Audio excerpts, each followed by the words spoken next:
chifundo cha Mulungu sono ndili mbali ya haleluya. Mukawauze kuti yakumana naye yakukwera bwato mamuna ulendo wa pasidya kumwanga mukuyenda zinyakanyakawo. Ine ndi mfumu yanga sitikuonana ndi diso la bwino. Udani unayamba kawimena natiranda minda ife anaipereka mazizukulu zawo ndi alongo wawo. Chipongwe cha chikulu akutirimira mpaka Nkhonde.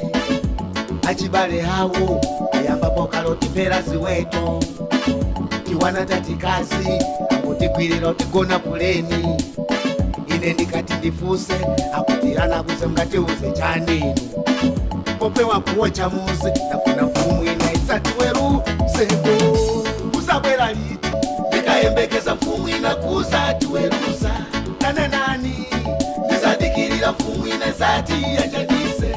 Paka lita muna paka na mfumu ina isabwere kuza tiwombola.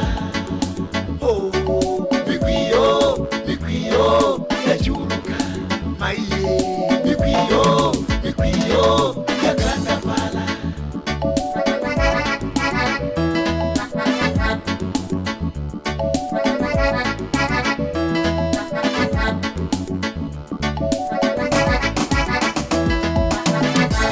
Zukulu wanga sekondari wakabwera ndi mimba.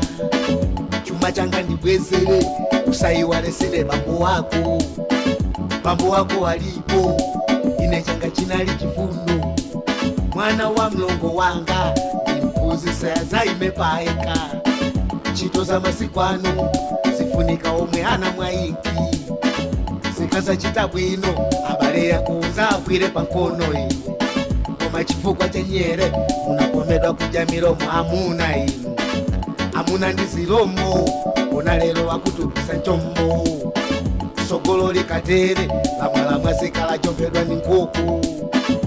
Iwe ndinetadana pakana mfumu ina isati weru seko. Usabwera liti ndikayembekeza mfumu ina kusati werusa. Nane nani nizadikirira mfumu ina isati yanjanise. Paka lita muna pakana mfumu ina isabwere kuza tiwombola. Oh, mikwiyo ya chuluka maiye. Mikwiyo ya kanda pala.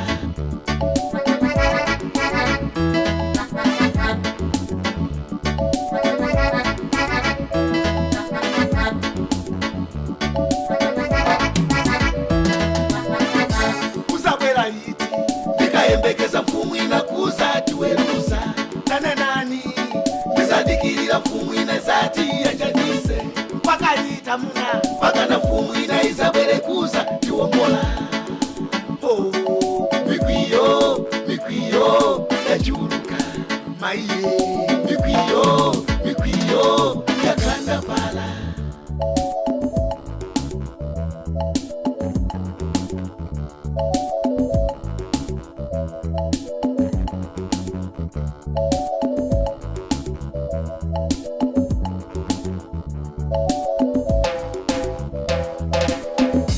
Usabwera liti ndikayembekeza mfumu ina kusati werusa. Nane nani nizadikirira mfumu ina isati yanjanise. Paka lita muna paka na mfumu ina isabwere kuza tiwombola.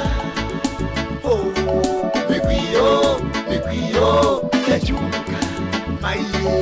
Mikwiyo ya kanda. Usabwera liti ndikayembekeza mfumu ina kusati werusa. Nane nani nizadikirira mfumu ina isati yanjanise. Paka lita muna paka na mfumu ina isabwere kuza tiwombola. Oh, mikwiyo ya chuluka maiye. Mikwiyo ya kanda. Usabwera liti ndikayembekeza mfumu ina kusati werusa. Nane nani nizadikirira mfumu ina isati yanjanise. Paka lita muna paka na mfumu ina isabwere kuza tiwombola. Oh, mikwiyo ya chuluka maiye.